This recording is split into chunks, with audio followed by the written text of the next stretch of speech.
Good morning प्यारे बच्चों। नवीन Rajasthan public school की ऑनलाइन क्लासेज में आपका स्वागत है। मैं श्याम सुंदर शर्मा आपको कक्षा 9 का साइंस चैप्टर नंबर 1 पढ़ा रहा था और कल मैंने पढ़ाया था अवस्था परिवर्तन का पहला टॉपिक, तापमान में परिवर्तन के कारण किस तरह से पदार्थ अपनी अवस्था में परिवर्तन करता है। तो उससे पहला पढ़ाया था गलनांक, उससे संबंधित एक प्रश्न दिया था कल मैंने आपको पहला कि गर्म शुष्क दिन में कूलर अधिक ठंडा क्यों करता है। ये प्रश्न इसलिए दिया था क्योंकि आज आप इसका यूज कर रहे हो घर में प्रेजेंट टाइम में, तो आप कुछ थोड़ा सा साइंटिफिक नॉलेज भी यूज करें कि यार हम ऐसा काम कर रहे हैं तो क्यों हो रहा है, ये काम कैसे हो रहा है। सोच बढ़ाओ अपनी बेटा, सोच। क्यों मोदी जी भी यही कहते हैं आत्मनिर्भर बनो, तो वही आत्मनिर्भरता पढ़ाई में भी बनानी है अपन को, डिपेंड नहीं होना है किसी और पर। इसका रीज़न यही था बेटा, मैंने जो आपको बताया भी था कि जैसे ही कूलर में पानी हमने डाला था, कूलर की मोटर ऑन की, पानी जालियों पर गिरा और वायु जब गर्म आई थी बेटा तो वो पानी से टकराई। तो पानी से टकराने के कारण पानी के तापमान में क्या हो गया बेटा, वृद्धि। अब पानी के तापमान में वृद्धि कब होगी, जब पानी उस वायु की गर्मी को यानी उस तापमान को ग्रहण कर लेगा, और जब उसके तापमान को ग्रहण कर लेगा तो वायु कैसी हो जाएगी, ठंडी, और वो वायु कूलर के माध्यम से हमारे कमरे में प्रवेश करेगी और हमारा कमरा कैसा हो जाएगा, ठंडा। बस ये मेन प्रॉब्लम है। अगला देखो, बर्फ का टुकड़ा जल में तैरता है क्यों। ये बहुत अच्छा प्रश्न है। ये 9th में नहीं, बोर्ड के हिसाब से भी ये बहुत मोस्ट प्रश्न है कि बर्फ का टुकड़ा जल में तैरता है क्यों। बर्फ देखने में बेटा हमको भारी लगती है, लेकिन रियलिटी में होता है क्या है कि बर्फ का जो घनत्व है वो जल की अपेक्षा कम होता है। जहाँ तक मेरा मानना है, आप लोगों ने घनत्व शब्द सुना होगा पहले कभी, और नहीं सुना है तो मैं थोड़ा एक्सप्लेन कर देता हूँ बेटा। घनत्व होता क्या है। घनत्व का मतलब है बेटा पदार्थ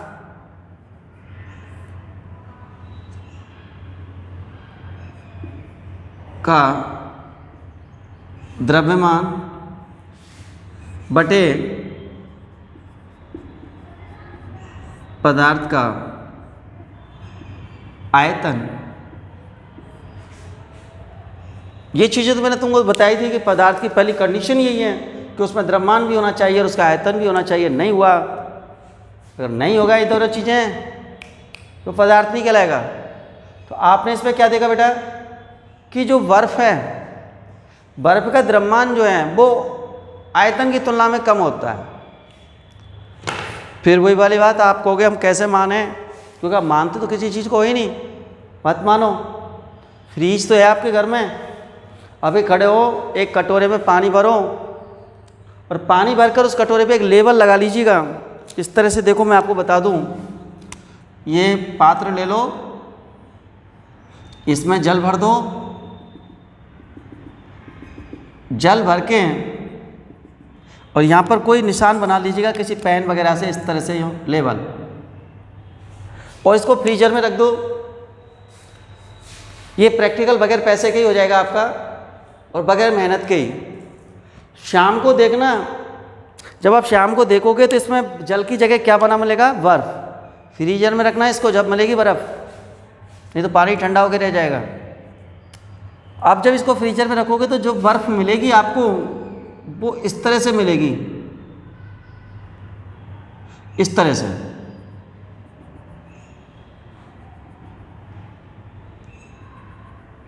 पक्का मिलेगी, कंडीशन ये मिलेगी इसकी। अरे भाई पानी तो आपने इतना भरा था, बर्फ़ इतनी कैसे हो गई। किसी और बहन भाई ने थोड़ी पानी डाल दिया है। सबसे मना कर देना, कोई भी पानी नहीं डाले इसमें एक्स्ट्रा। सब ये किसका कमाल है, साइंस का। क्योंकि पानी का द्रव्यमान उतना ही था बेटा जितना आपने शुरू में डाला, लेकिन जैसे ही जल बर्फ में बदला तो उसका आयतन क्या हो गया बेटा, बढ़ गया। पहला आयतन इतना था और अब आयतन कितना हो गया, इतना। इसीलिए आपने देखा होगा कि जब आइस की ट्रे में आप जल भर के रखते हो तो जल तो उतना ही भरोगे जितनी आइस की ट्रे है, लेकिन जो आइस है वो आइस की ट्रे से ऊपर भी आ जाती है और ऊपर भी जम जाती है। उसका रीज़न यही है, लेकिन आप लोगों ने कभी माइंड यूज नहीं किया होगा। ये होता है, कभी एक कटोरी को फुल भर के रख देना, आइस देखोगे तो कटोरी से ऊपर भी निकली हुई रहेगी। उस समय भी यही रीज़न होता है कि जब जल बर्फ में बदलता है तो उसके आयतन में वृद्धि होती है। आयतन में वृद्धि होने के कारण द्रव्यमान तो उतना ही रहेगा, आयतन में वृद्धि होगी तो घनत्व में क्या आएगी? कमी। और घनत्व में जब कमी आएगी तो बर्फ़ का टुकड़ा जल में आसानी से तैरेगा। तो इसका कारण ये हुआ कि बर्फ़ का जो घनत्व है वो जल से कम होता है, इसलिए बर्फ़ का टुकड़ा जल में आसानी से तैरता है। ये दोनों क्वेश्चनों के आंसर क्लियर हो गए। आंसर जो बता रहा हूँ वो लिखना है आपको साथ में कि बर्फ़ का आयतन या बर्फ़ का घनत्व जल की तुलना में कम होता है, इसलिए बर्फ़ का टुकड़ा जल में आसानी से तैरता है। आप लोगों ने कभी कभी देखा होगा कि जब बर्फ़ पड़ती है, बहुत ठंडा मौसम होता है, झील जम जाती है, पानी जम जाता है झीलों का। झील नहीं जमती है, झील का पानी जमता है। जब झीलों का पानी जम जाता है फिर भी मछलियाँ उसमें जिंदी रह जाती है। बर्फ़ में तो अच्छे मर जाते हैं, वो जिंदी क्यों रह जाती हैं? उसका रीज़न यही है बेटा कि जल का जो ऊपरी लेयर है वो बर्फ़ बन जाती है, और बर्फ़ बन के वो पानी से कहाँ जाती है? ऊपर। जो नीचे का जो लेवल है, तल जो है, तल में पानी ही रहता है, और उस पानी में वो मछलियाँ नीचे चली जाती हैं और अपने जीवन को बचा लेती है। गर्मियों में धीरे धीरे बर्फ़ पिघलती है, पूरा पानी बन जाता है, मछलियाँ वापस ऊपर आ जाती है। ये तो था तुम्हारा गलनांक से संबंधित। इसके बाद अगला है तापमान के बाद कि जब हम इस पदार्थ को गर्म कर रहे थे, तो एक प्रयोग और समझाऊंगा बेटा।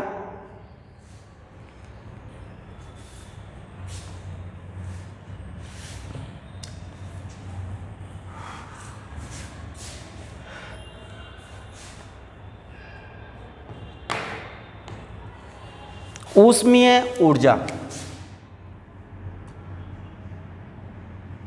ऊष्मीय ऊर्जा ये क्या होती है? ये देखिएगा, ऊष्मीय ऊर्जा होती क्या है बेटा?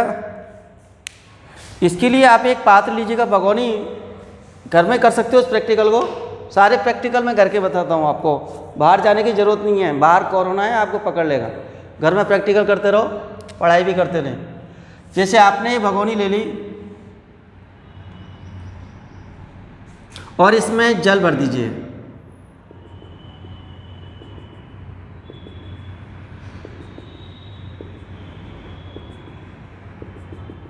ये जल है,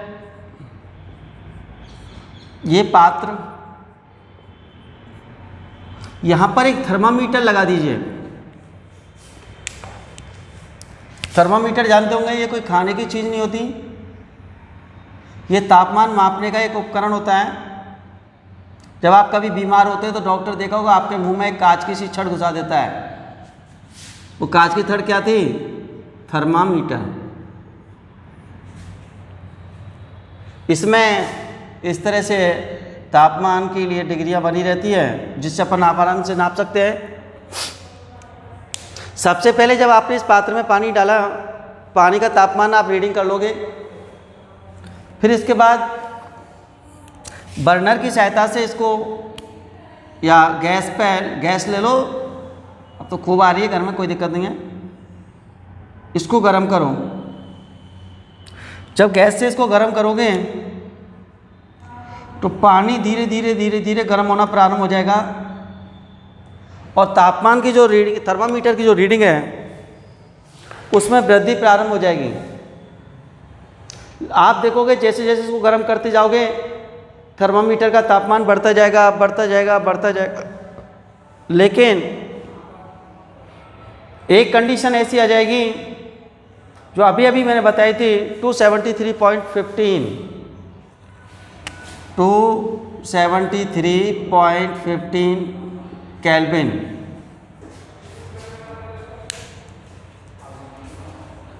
सॉरी, ये तो बोले पॉइंट। हाँ, तो आपने देखा कि धीरे धीरे इसको जैसे गर्म करोगे आप, तो एक तापमान ऐसा आ जाएगा फिक्स कि उसके बाद आप इसको कितनी भी ऊर्जा दे देना, तापमान में वृद्धि नहीं होगी। ऐसा क्यों हुआ? ऐसी क्या अवस्था आ गई कि यहाँ पर इसका तापमान फिक्स हुआ। वो जो कंडीशन है यहाँ पर इसका तापमान फिक्स हुआ है, वो कंडीशन ये बेटा कि द्रव अवस्था गैस में बदलना प्रारंभ हो चुकी है। जब तक पानी द्रव अवस्था में था तापमान में वृद्धि होती गई, धीरे धीरे होती गई, लेकिन एक बॉइलिंग पॉइंट होता है इसका, जिसे क्वथनांक कहते हैं। उस क्वथनांक पर द्रव गैस अवस्था में बदलना प्रारंभ हो गया। और जब पदार्थ की अवस्था बदलना प्रारंभ हो जाती है तो उसके तापमान में परिवर्तन नहीं होता जब तक कि उस पदार्थ की पूरी अवस्था परिवर्तित ना हो जाए। ये पानी के उबलने में भी काम आती है, तो ठंडे में भी यही आएगी। जब तक पदार्थ की कोई सी अवस्था, एक अवस्था दूसरी अवस्था में अगर चेंज होना प्रारंभ हो चुकी है तो उस पदार्थ के तापमान में परिवर्तन नहीं आएगा। और इसी को कहते हैं ऊष्मीय ऊर्जा, जी गुप्त ऊष्मा कहते हैं। क्योंकि आप जो एनर्जी दे रहे हो वो कहाँ गई? आप कहोगे सर आप कह रहे हो तापमान भी नहीं बदल रहा, तो मैं जो यहाँ ईंधन खर्च कर रहा हूँ वो जा कहाँ रहा है? वो इसकी गुप्त ऊष्मा है। उस गुप्त ऊष्मा के कारण ही पदार्थ एक अवस्था से दूसरी अवस्था में परिवर्तित हो रहा है। मैं ये नहीं कह रहा कि इसको ऊष्मा नहीं मिल रही, ऊष्मा मिल रही है, तो अवस्था में जो परिवर्तन की दर है वो बढ़ जाएगी, तापमान नहीं बढ़ेगा। अवस्था में परिवर्तन की दर बढ़ जाएगी कि वो द्रव अवस्था से और गैस में अगर 10 मिनट में आ रहा था तो वो अब 4 मिनट में ही आ जाएगा, क्योंकि आप ज़्यादा से ज़्यादा ऊष्मा दे रहे हो। जल्दी हो जाएगा, फास्ट हो जाएगा वो प्रोसेस, लेकिन टेम्परेचर फिक्स रहेगा। इसमें अब आप एक बार इसको प्रयोग को उतारिएगा, फिर इसको और डिटेल में समझेंगे।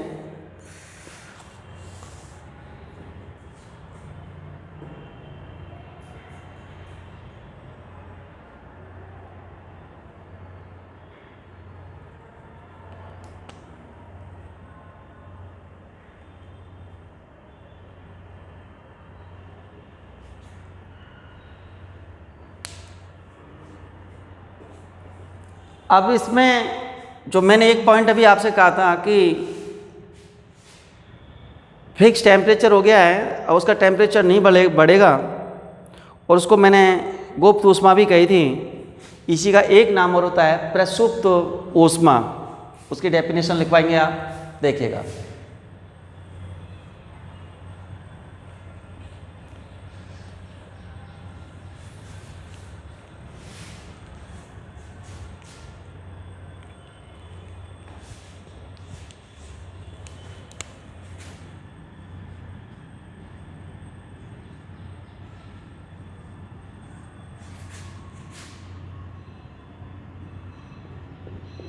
प्रसुप्त ऊष्मा, पहले प्रसुप्त ऊष्मा को समझ लीजिएगा कि 1 किलोग्राम ठोस को, कोई भी 1 किलोग्राम ठोस है, 1 किलोग्राम ठोस को उसके गलनांक पर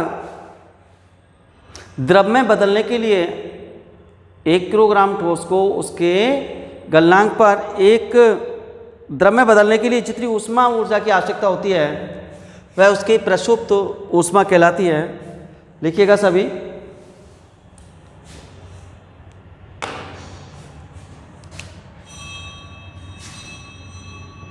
वन kg ठोस को, 1 किलोग्राम ठोस को उसके गलनांक पर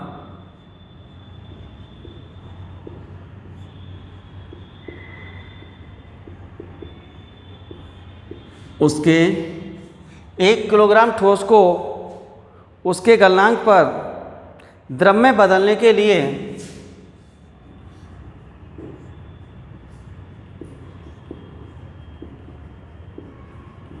द्रव्य में बदलने के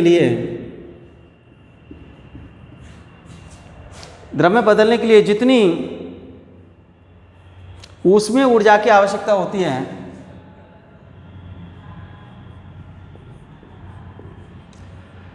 जितनी ऊष्मीय ऊर्जा की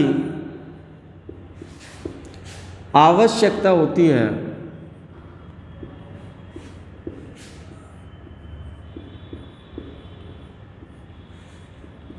जितनी उसमें ऊर्जा की आवश्यकता होती है उसे प्रसुप्त ऊष्मा कहते हैं।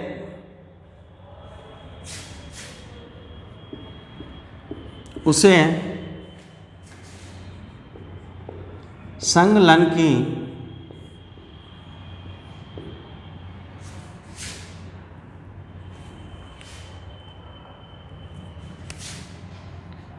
प्रसुप्त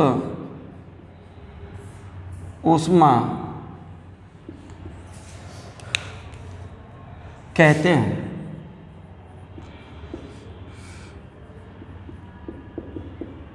इसको उतार लीजिएगा डेफिनेशन को, अर्थात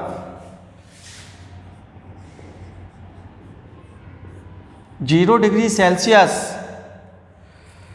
0 डिग्री सेल्सियस को अगर केल्विन में लिखे तो क्या आएगा 273 केल्विन, 273 केल्विन, एक ही बात है। तो 0 डिग्री सेल्सियस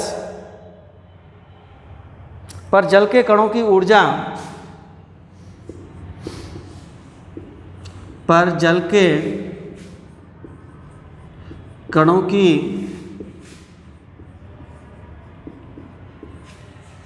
अर्थात 0 डिग्री यानी 273 केल्विन पर जल के कणों की ऊर्जा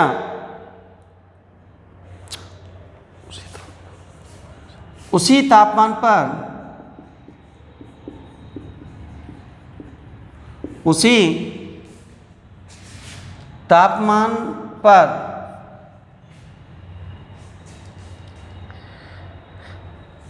बर्फ के कणों की, बर्फ के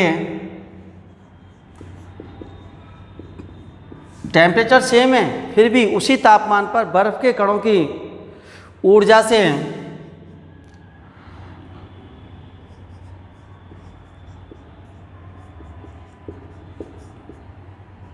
अधिक होती है।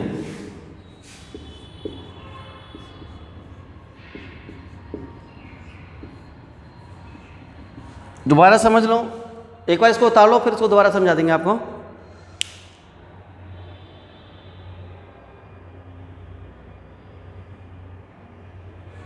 उतार लो इसको पहले ढंग से एक बार।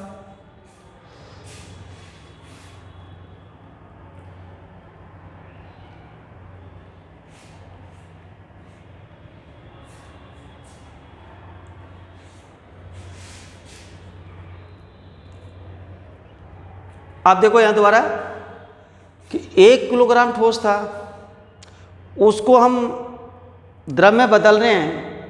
ये मैं आपको पहले बता चुका था कि जब पदार्थ एक निश्चित तापमान देते हैं और पदार्थ को तापमान देते जाते तो एक निश्चित ऐसा तापमान आ जाता है कि वो ठोस से द्रव में बदलना चालू हो जाता है और उस तापमान को कहते हैं गलनांक, जो हर पदार्थ के लिए अलग अलग होता है।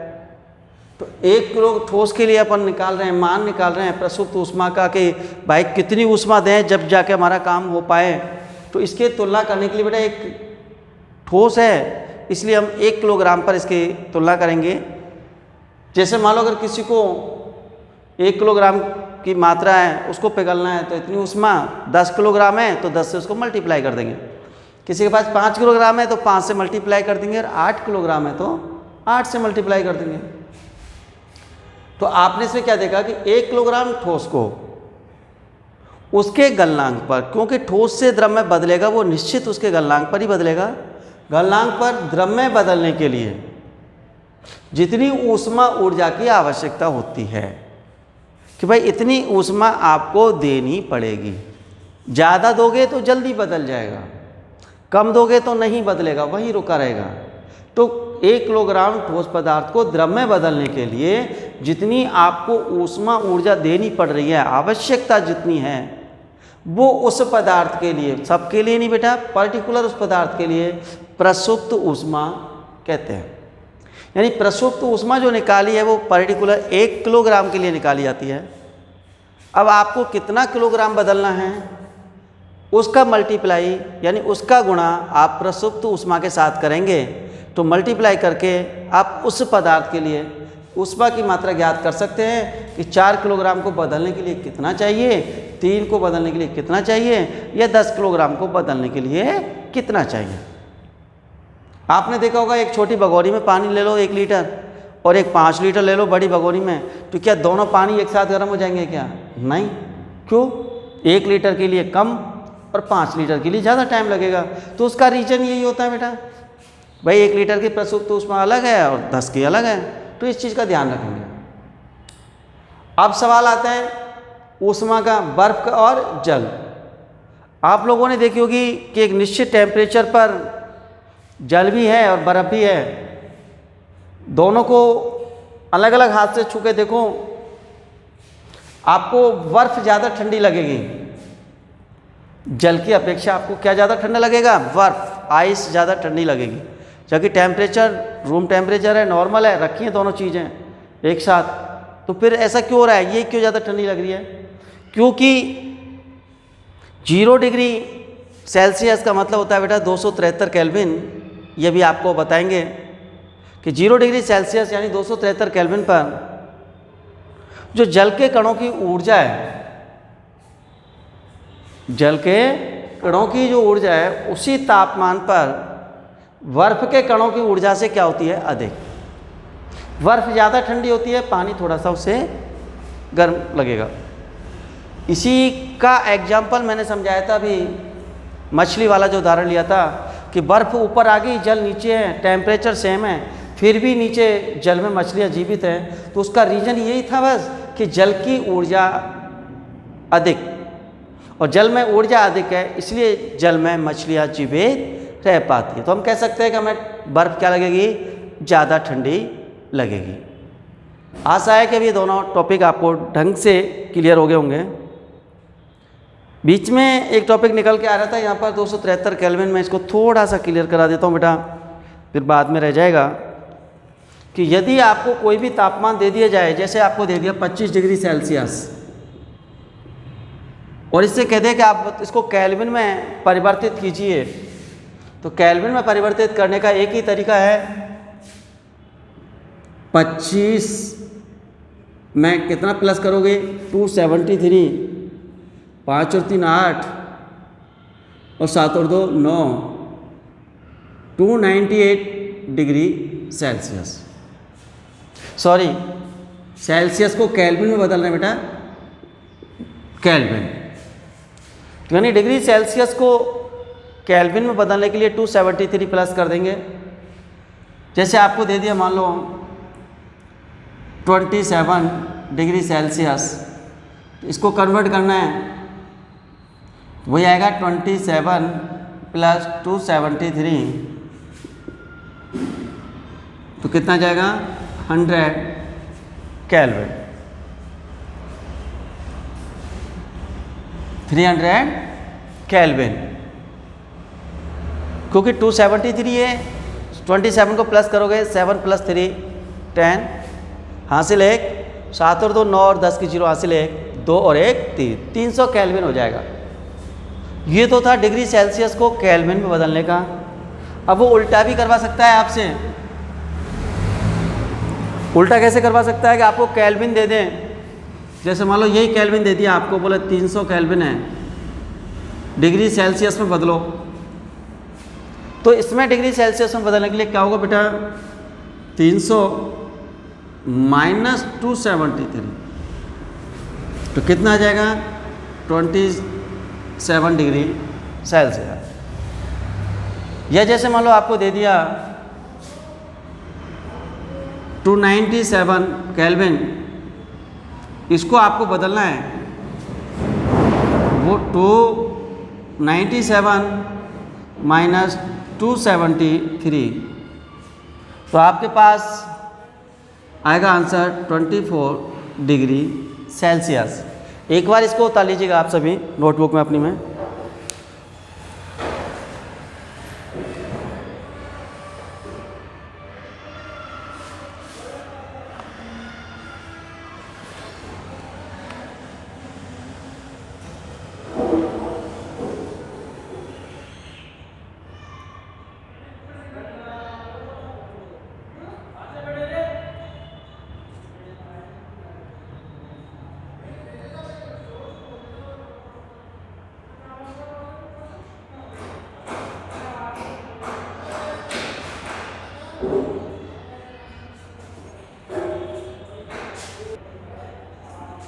ये आप लोगों ने उतार लिया होगा बेटा।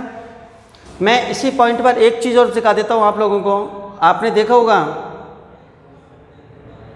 कि आपकी मम्मी नेल पॉलिश लगाती हैं तो पूछना उनको कि ठंडा फील होगा। ठंडा फील क्यों होता है बेटा? क्योंकि जैसे उन्होंने नेल पॉलिश लगाई, हमारे टेम्परेचर ज़्यादा होता है हमारी बॉडी का, तो नेल पॉलिश उस टेम्परेचर को एब्जॉर्ब करके वाष्प के रूप में उड़ जाता है और हमारी सतह कैसी लगती है? ठंडी। आज आपने इतना समझा तो ये दोनों क्लियर हो गए ना। आपको याद रखना कि ये जो प्रस्तुत उपमा है ना, ये बहुत मोस्ट है, क्योंकि इसी तरह से जैसे आज हम किसी पदार्थ को ठोस से द्रव में बदल रहे हैं, कल हम आपको द्रव से गैस में भी बदलवाएंगे, तो उस जगह इससे मिलता जुलता एक नाम आएगा जिसे कहेंगे हम गुप्त ऊष्मा। और उसमें इसमें एक ज़्यादा डिफरेंस नहीं होगा, बस यही होगा कि ठोस की जगह क्या आ जाएगा? द्रव।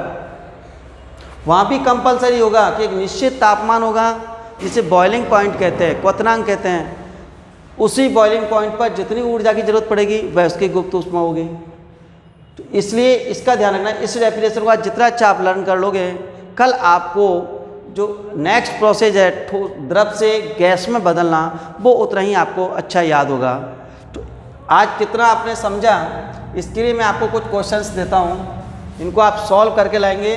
और आज का जो टॉपिक है इसको विशेष तौर पर याद रख लेना, जिससे कि आप कल का जो टॉपिक एकदम क्लियर हो जाएगा। कल के टॉपिक में आपको परेशानी नहीं आएगी। ये दोनों रिलेटेड टॉपिक है बेटा, आज का और कल का। तो आज के लिए सबसे पहले प्रश्न लिखो।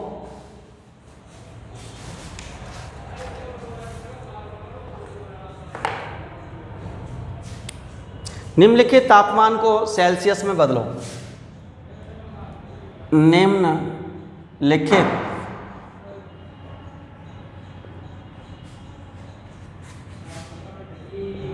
तापमान को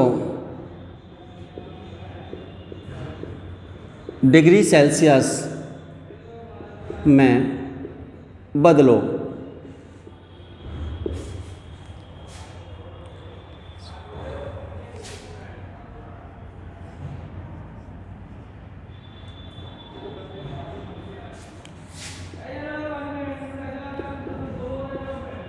ये केल्विन में दिया हुआ है और आपको डिग्री सेल्सियस में बदलना है। एक इससे उल्टा देंगे,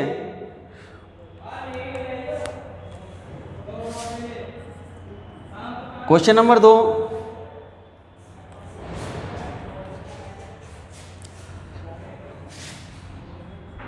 पदार्थ की अवस्था परिवर्तन के दौरान, जब पदार्थ की अवस्था में परिवर्तन हो रहा है ना, तो पदार्थ की अवस्था परिवर्तन के दौरान तापमान स्थिर रहता है। क्यों? ये दोनों मैंने आपको क्लियर कराया था। इसको एक बार आप दोबारा से मेरे लेक्चर को सुन के समझ के एक बार फिर इसको हल करने की कोशिश करना। कल आपको दोबारा इसका आंसर बताए जाएंगे, फिर आप इससे मैच कर लेंगे। तब तक के लिए धन्यवाद।